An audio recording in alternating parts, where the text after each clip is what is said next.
Hello दोस्तों, नमस्कार, आदाब, अस्सलाम वालेकुम।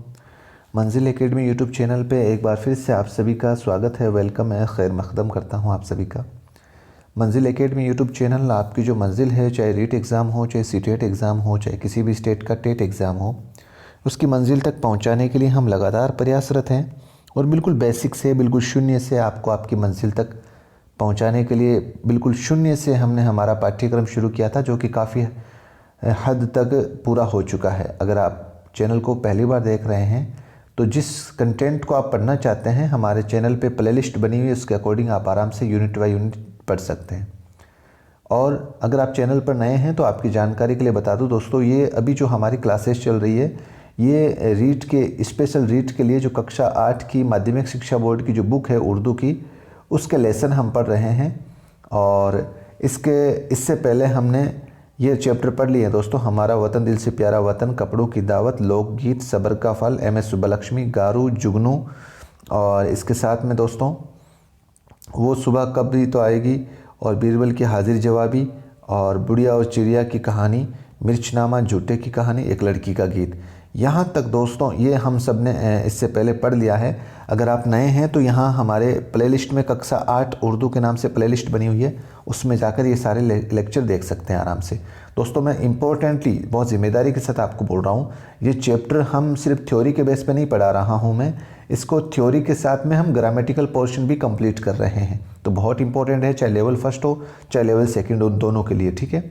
तो बिना देर किए आज हमारा जो लेक्चर होगा सैयद मुश्ताक अली, ये एक मजमून है दोस्तों, और ये आप इस तरीके से पढ़ेंगे हम जैसे मैं आपको कोई कहानी सुना रहा हूँ। एक ऐसे महान इंसान थे सैयद मुश्ताक अली, उसके बारे में मैं आज आपको कुछ मतलब उनकी जो बायोडाटा है, उनकी ज़िंदगी है, वो क्या क्या कैसे इंसान थे, कैसे गेम खेलते थे, उनके बारे में ऐसा मान लो कि मैं आपको कुछ उनके बारे में कहानी सुनाने वाला। इस तरीके से हम इस लेक्चर को पढ़ेंगे।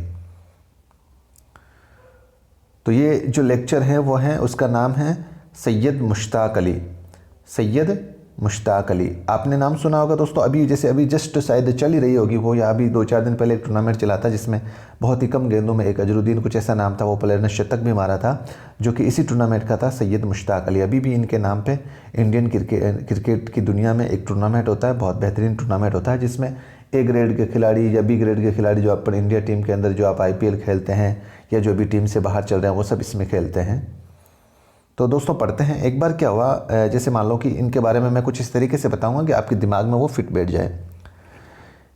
सैयद मुश्ताक अली हमारे मुल्क के माया नाज क्रिकेट खिलाड़ी थे, यानी कि जो सैयद मुश्ताक अली साहब हैं हमारे मुल्क के बहुत ही बेहतरीन नामी गिरामी क्रिकेट खिलाड़ी थे। उनकी पैदाइश जो है वो इंदौर में 1914 में हुई। इनके वालिद होलकर स्टेट में मुलाजिम थे। होलकर स्टेट जो है एक वहाँ पे नौकरी करते थे इनके वालिद साहब। और जो बचपन ही से मुश्ताक अली ने क्रिकेट में अपने जौहर दिखाने शुरू कर दिए। 15 साल की उम्र में उन्होंने हैदराबाद क्रिकेट टूर्नामेंट में एक हैट्रिक ली और 65 रन भी बनाए थे, और लोग चौंक पड़े। इस तरह इनके लिए फर्स्ट क्लास मैच खेलने का दरवाज़ा खुल गया। यानी कि बहुत कम उम्र में, 15 साल की उम्र में ही उन्होंने एक हैदराबाद में एक टूर्नामेंट हुआ था, उसके अंदर हैट्रिक भी ले ली थी और 65 रन भी बनाए थे, जिससे लोग काफ़ी अचंभित हो गए थे। दोस्तों आप भी जानते हैं आज के टाइम का सबसे जेंटलमैन गेम बन गया है क्रिकेट, तो सभी लोग बारीकी से समझते भी हैं क्रिकेट को। आगे चलते हैं। मुश्ताक अली इंदौर की होलकर टीम की जानिब से रणजी ट्रॉफी मैचों में हिस्सा लेने लगे, और कर्नल CK नायडू उस ज़माने में होलकर टीम के कप्तान थे, ठीक है। और मुश्ताक अली को हिंदुस्तान की मुख्तलिफ मकामात पर खेलने का मौका मिला, और दाएं हाथ से बल्लेबाजी करते थे। देखो ये भी एक गांगुली की तरह थे, दाएं हाथ से बल्लेबाजी करते थे और बाएं हाथ से गेंद फेंकते या बॉलिंग करते थे। सॉरी, ये गांगुली की तरह नहीं थे, अपने ज़हीर खान की तरह थे। गांगुली तो जो है वो राइट हैंड से बॉलिंग करते हैं और लेफ़्ट हैंड से खेलते हैं, जबकि ये हमारे ज़हीर खान की तरह राइट हैंड है उससे बल्लेबाजी करते हैं और लेफ़्ट हैंड से गेंदबाजी करते थे। और इनके खेलने का जो अंदाज़ था वो दूसरों से बिल्कुल अलग था। इनकी खुद अपनी एक अलग तकनीक थी, आगे बढ़कर खेलना, कदमों का तवाज़ुन यानी कि कदमों का जो बैलेंस है वो बिल्कुल बरकरार रखना, और कलाई मोड़ते हुए गेंद को बाउंड्री का रास्ता दिखा देना इनके खेल की खुसूसियात थी। तो ये आगे सवाल बनेगा कि भाई सैयद मुश्ताक अली साहब के खेल की कौन कौन सी विशेषता थी, आप इसको ध्यान रखना थोड़ा। अपने खेल में वो कभी घबराहट और दबाव का शिकार नहीं हुए। खतरा मोल लेकर खेलना इनकी फितरत थी, इनकी आदत थी। जल्द ही इन्होंने एक बुलंद हौसले के जो बल्लेबाज हैं उसकी हैसियत से अपनी पहचान बना ली और अपने ख़ास अंदाज की वजह से वो अवाम में मकबूल हो गए। ठीक है दोस्तों, बिल्कुल आसान कहानी है और बिल्कुल स्पेशल क्लास थी उनकी। सौरभ अपने ज़हीर खान की तरह राइट हैंड बैटिंग करते थे और लेफ़्ट हैंड बॉलिंग करते थे। ठीक है, 19 साल की उम्र में ही टेस्ट मैच के लिए मुश्ताक अली का पहली बार इंतखाब हुआ। पहली बार उनमें सेलेक्ट हुए वो जब सिर्फ 19 साल के थे। फिर 1936 में वो इंग्लिस्तान का दौरा करने वाली टीम में उन्हें शामिल कर लिया गया। इंग्लैंड की जो दौरे पर जब टीम जा रही थी उस टाइम यहाँ लॉर्ड्स के मैदान पर पहली बार खेलते हुए उन्होंने सेंचुरी लगाई। ये उनके खेल का बेहतरीन दौर था और वो अपने पूरे फॉर्म में थे। मैनचेस्टर टेस्ट की दूसरी इनिंग्स में मुश्ताक अली और विजय मर्चेंट ने मिलकर 135 मिनट में ही 192 रन बनाए तो अंग्रेज़ हैरत में पड़ गए और मुश्ताक अली 112 रन बनाकर आउट हुए। उनकी बल्लेबाजी देखकर एक अंग्रेज़ मुबस्सिर ने कहा कि रणजी और दिलीप सिंह के देश से एक जादूगर बल्लेबाज आया है और हिंदुस्तान में वो अपने खेल की वजह से मकबूल थे ही इंग्लिस्तान भी उनके फ़ैन की मिदह हो गया है। तो यानी कि कहने का मतलब दोस्तों, जब वो उन्होंने लॉर्ड्स के अंदर और मैनचेस्टर जो दूसरे टेस्ट के अंदर जब पारी चल रही थी तो सिर्फ 135 मिनट में 192 रन की साझेदारी करती थी और 112 रन तो जिसमें से अपने सैयद मुश्ताक अली साहब के थे। तो यहाँ जब उनकी इंग्लिस्तान भी उनके फ़न का मद्दह हो गया, यानी कि तारीफ़ करने लग गए थे। जितने भी वहाँ पर अंग्रेज़ लोग बैठे थे उनके फ़न के, उनके टैलेंट की। मुश्ताक अली के नज़दीक स्पोर्ट्समैन स्पिरिट की बड़ी अहमियत थी। ठीक है, आखिरी उम्र तक वो खिलाड़ियों को सही जज्बे के साथ खेलने की तलकीन करते थे, उन्हें समझ देते थे और इंग्लिस्तान में सर्रे काउंटी के ख़िलाफ़ ओवल मैदान पर खेलते हुए उन्होंने खेल के जज्बे की शानदार मिसाल पेश की। इस मैच में वो स्लिप में खड़े थे। ये बहुत यादगार किस्सा है दोस्तों, और जिन्होंने इनकी शख्सियत को न जाने कहाँ तक पहुँचा दिया था। ये यादगार किस्सा है, ध्यान से सुनना। ये जो आपने सुना होगा इंग्लिश काउंटी चलती है, जैसे ये इंटरनेशनल से अलग, जिससे वहाँ पर कोई खिलाड़ी है एज ए प्रैक्टिस के तौर पर या एज ए अनुबंध के तौर पर वहाँ पर वो खेल सकता है। तो जब ये काउंटी खेलने गए तो ओवल के मैदान पर क्या होता है कि एक मैच चलता है। उस मैच में वो स्लिप में खड़े थे और एक गेंद बल्लेबाज के बल्ले को छूती हुई उनके कुछ आगे की तरफ आई और गेंद की ज़मीन पर पड़ते ही उन्होंने लपक कर उसे उठा लिया। अब लोग समझे कैच पूरा हो गया। एम्पायर ने उंगली उठा दी और मुश्ताक अली के ज़मीर ने यह गवारा ना किया। उन्होंने कहा, मिस्टर एम्पायर, कुछ सही नहीं हुआ है, कैच सही नहीं हुआ है, मैंने गेंद ज़मीन से उठाई थी। मुश्ताक अली के इस कदम को बहुत सराहा गया। हिंदुस्तान के खेल का वक़ार बढ़ गया। हिंदुस्तान के खेल की जो इज़्ज़त थी वो बढ़ गई थी। क्रिकेट को शायद ही इसीलिए जेंटलमैन गेम कहते हैं। हिंदुस्तानी अवाम में मुश्ताक अली इतने मकबूल हो गए थे कि लोग ख़ास तौर पर उनका ही खेल देखने के लिए आने लगे। 1944 में बम्बई टीम के ख़िलाफ़ खेलते हुए उन्होंने दोनों इनिंग्स में एक सेंचुरी लगाई, शतक लगाया। ठीक है, उनका खेल देखने के लिए मैदान तमाशाइयों से भरा पड़ा था और दूसरी इनिंग्स में भी उनके आउट होने पर मैदान खाली हो गया। हालांकि खेल जारी था। इसी तरह 1946 में कोलकाता में एक टेस्ट मैच के लिए उनका इंतखाब नहीं हुआ, यानी कि उनका सिलेक्शन नहीं हुआ। तो अवाम ने एहतजाज किया, यानी कि अवाम जो थी वो नाराज़ हो गई। उन्होंने इस पर बवाल मचाया और नाराज़गी जताई। उनका कहना था कि मुश्ताक नहीं तो मैच नहीं। उन्होंने विरोध जताया क्योंकि जो कोलकाता के अंदर जो टेस्ट मैच होने वाला था उसमें उनका सिलेक्शन नहीं हुआ। तो नो मैच नो मुश्ताक। इस वक्त दिलीप सिंह सिलेक्टर थे। आवाम के इसरार पर, आवाम की ज़िद पर उन्होंने मुश्ताक अली को खेल में शामिल कर लिया। मुश्ताक अली ने फर्स्ट क्लास मैचों में 12,660 रन बनाए, उनमें 30 सेंचुरियाँ शामिल हैं और दूसरी जंग अजीम की वजह से वो सिर्फ 11 टेस्ट खेल सके, जिनमें उन्होंने 612 रन बनाए। मुश्ताक अली के किरदार की तारीफ़ हर एक ने की है उनके चेहरे पर हमेशा मुस्कुराहट खिलती रहती थी। खुश मिजाजी थे उनके चेहरे पर, खुश मिजाजी किरदार था उनका।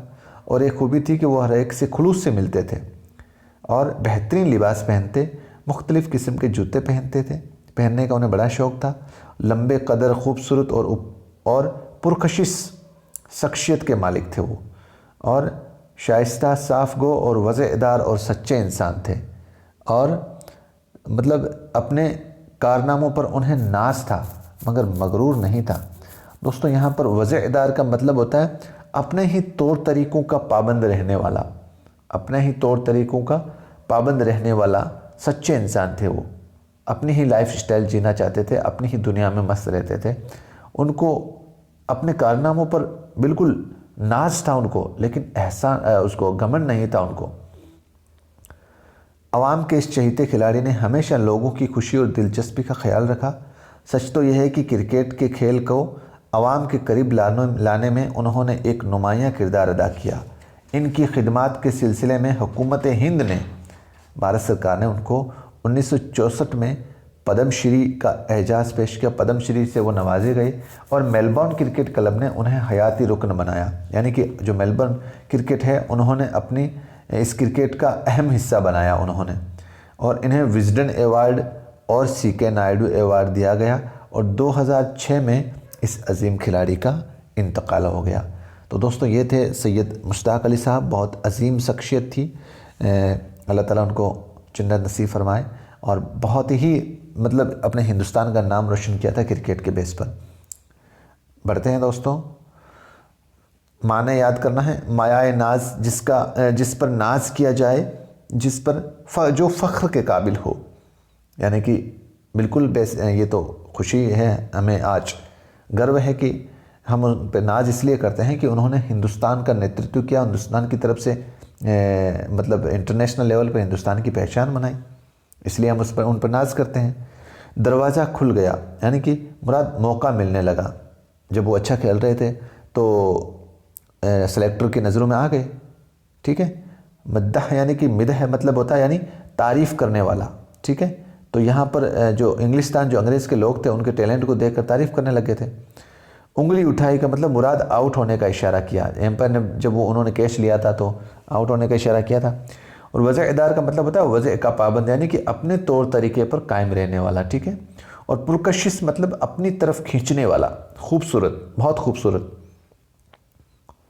और विजडन, ये दोस्तों एक विजडन नामी इंग्लिस्तान का एक इदारा है जिसमें क्रिकेट के काबिल ज़िक्र रिकॉर्ड दर्ज किए जाते हैं और बेहतरीन खिलाड़ियों को एजाज़ दिया जाता है। विजडन एक क्रिकेट बोर्ड है वहाँ पर, जहाँ पर अंग्रेज़ों के जितने भी क्रिकेटर हैं उनका रिकॉर्ड भी रखा जाता है और उनको इनामात से भी नवाजा जाता है। मुबस्सिर का मतलब होता है तबस्सरा करने वाला। ठीक है, तबस्सरा करने वाला। और वक़ार का मतलब इज़्ज़त, क़द्र व मंजिलत। ठीक है, इस सबक में रांझी और दिलीप दो राजाओं के नाम हैं जो क्रिकेट खेलते थे। इसी तरह महाराजा ऑफ विजयांगरम और जाम साहब ऑफ तवांगर और इफ्तिखार अली खां पटौदी जैसे राजा और नवाब क्रिकेट के खिलाड़ी थे। आपके ख़्याल में क्रिकेट में इनकी दिलचस्पी की क्या वजह हो सकती है? तो ये आप सोचना दोस्तों, रीड के लिए इतना नहीं है, इतना डीपली जाने की ज़रूरत नहीं है अपने को। तो मुश्ताक अली किस टीम की जानिब से खेलते थे भाई? होलकर क्रिकेट टीम से। मुश्ताक अली के खेल की क्या खुसूसियत थी? वही आगे बढ़ के खेलते थे और अपने जो पैरों का था वो बैलेंस मतलब बिल्कुल खोने नहीं देते थे बैलेंस को। और आपके राइट आर्म बल्लेबाजी करते थे, लेफ़्ट आर्म गेंदबाजी करते थे। मैनचेस्टर में मुश्ताक अली का खेल देखकर एक अंग्रेज़ मुफस्सिर ने क्या कहा? अंग्रेज़ मुफस्सिर ने कहा था कि भाई आपके जो ये है ना रांझी और दिलीप सिंह जो राजा थे, उनके देश से एक फ़कीर है, वो आया है खेलने। इतना हुकूमत हिंद ने मुश्ताक अली की खिदमत का एतराफ़ किस तरीके से किया था? उनको पद्मश्री से नवाजा था। एक ऐसे वाक़े का जिक्र कीजिए जिससे अवाम में मुश्ताक अली की मकबूलियत ज़ाहिर हो। आप उस वाक़े को ज़रूर याद करना कि एम्पायर ने उस खिलाड़ी को आउट तो दे दिया था, लेकिन मुश्ताक अली ने अपनी ईमानदारी का परिचय देते हुए उन्होंने बोला कि जो कैच है वो हुआ नहीं है, गेंद ज़मीन से लग गई थी। ठीक है, नीचे दिए गए लफ्ज़ों को जुमलों में इस्तेमाल करना है। गवारा, एहतजाज, एजाज़, सराहना, हैरत में पड़ना। एहतजाज का मतलब होता है दोस्तों अपील करना, ठीक है। बाकी तो वैसे एजाज मतलब इनाम, सराहना मतलब तारीफ़ करना, हैरत में पड़ना मतलब अचंभित हो जाना, गवारा मतलब मेरा दिल गवारा नहीं करता है, ठीक है। तो ये इस तरीके से आप इनको जुमलों में इस्तेमाल कर सकते हैं। मैंने इनके मीनिंग आपको बता दिए। अब ये चीज़ अपने लिए बहुत इंपॉर्टेंट है। यहाँ से आप बिल्कुल इस जो आपकी पूरी कहानी थी, यहाँ से आप निश्चित रूप से एक नंबर बन सकता है इस सवाल में से, ग्रामेटिकल पोर्शन से। देखते हैं, झेल के मुरक्कब अल्फाज की तरकीब पर गौर कीजिए और हर जुज़ के बारे में बताइए कि वो इसम है या सिफ्त है या साबिका है या लाइका है। दोस्तों इसम के नाम से मैंने अलग टॉपिक बना रखा है बहुत डिटेल में, सिफ्त के नाम से मैंने अलग से डिटेल में टॉपिक बना रखा है, साबिका लाहिका के ऊपर बहुत अच्छे से मैंने आपके एग्ज़ाम के पॉइंट ऑफ व्यू से काफ़ी साबिका लाहिका को मैंने उस वीडियो में शामिल भी किया है। तो ये पहचान हमें आनी ज़रूरी है दोस्तों। यहाँ पर एक मिसाल दी है, जैसे इसने जहांगीर दी है, तो जहाँ जहाँ माने दुनिया, तो दुनिया ये इसम है और गिर लाहिका है, ठीक है, जहांगीर। तो यही पहचान बाकी के सेंटेंस में हमें करनी है। इसमें से जैसे ये जो बाकी सेंटेंस है दोस्तों, इसमें हमें ये पहचान करनी है कि कौन इसम है, कौन सिफ्त है, कौन साबिका है, कौन लाहिका है। और साबिका लाहिका का मैंने वैसे बता दिया। अगर आप कंफ्यूज होता है तो इसको कैसे याद रखें, आप अलिफ बे ते से जिम ऐसे पढ़ते हो ना, तो इसमें पहले सीन आता है या लाम आता है, ये बताइए मुझे। पहले सीन आता है या लाम? तो पहले सीन ही आएगा। तो जो लफ्ज़ के पहले लगता है वो साबिका होगा, जो लफ्ज़ के बाद में लगता है वो लाहिका होगा। तो आगे देखते हैं इसको। लोक गीत, दोस्तों लोक माने ये दोनों ही यहाँ पर इसम है दोस्तों, गीत और लोक। लोक मतलब वही जो आवाम में मशहूर हो, हमने ये कहानी पढ़ी थी पूरी, ठीक है। और गीत माने गीत, संगीत। और बुलंद हौसला, यहाँ पर दोस्तों बुलंद हौसला, बुलंद यहाँ पर सिफ्त है दोस्तों और हौसला इसम है। बुलंद देखो दोस्तों, जब किसी इसम की कोई अच्छाई या बुराई या कमी बयान करे तो वो क्या है, सिफ्त होती है। तो यहाँ हौसले को बुलंद बताया गया है, ठीक है। बल्लेबाज, तो यहाँ पर दोस्तों जो बल्ला है वो इसम है और बाज है वो लाहिका है, लाहिका है वो बल्ले से खेलने वाला, ठीक है। जादूगर, जादू इसम है और गर लाहिका है, जादूगर जादू करने वाला, ठीक है। जादू इसम है और गर है लाहिका, ठीक है। यादगार, याद इसम है दोस्तों और गार लाहिका है, ठीक है। अहदनामा, अहद भी इसम है और नामा भी इसम है। कैसे दोस्तों, अहद जो है वो अरबी इसम है और नामा जो है वो फ़ारसी इसम है। अहदनामा का मतलब होता है दोस्तों तहरीरी अहद, यानी कि कोई चीज़ जो लिखित रूप में हम अहद करते हैं ना, अहदनामा सुना होगा आपने नाम दोस्तों। पुरकशिश, पुरकशिश का पुर है दोस्तों साबिका और कशिश है इसम। जैसे अपन बोलते हैं ना पुरजोर,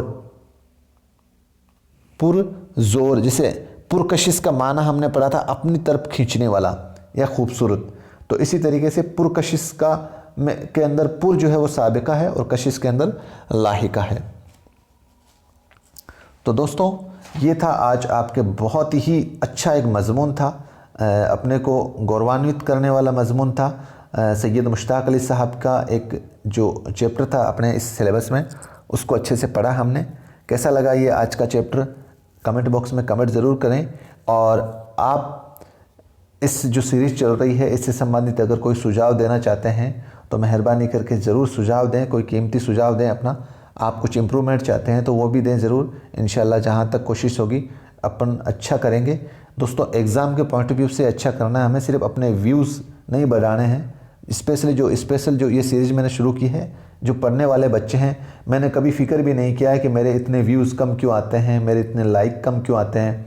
आपको बताते हुए दुख होता है कि मेरा चैनल जो है अभी डिमोनेटाइजेशन भी नहीं हुआ है, लेकिन फिर भी मुझे इसकी कोई चिंता नहीं है। आप जितने लोग पढ़ते हैं बस शुक्र है कि मेरी वजह से अगर कोई के एक दो का ही सिलेक्शन होता है तो ये मेरे लिए एक तरह से, मेरे वालिद साहब के लिए भी एक तरह का सदका जारिया होगा। ये मान लो मेरे वालिद साहब को अगर शिफा मिल जाती है तो आप ज़रूर इस वीडियोस को ज़्यादा से ज़्यादा दोस्तों तक पहुंचाएं मेहरबानी करके। और दीजिए मुझे इजाज़त, मिलते हैं फिर से एक नए वीडियो के साथ। खुदा हाफिज़, जय हिंद, जय भारत।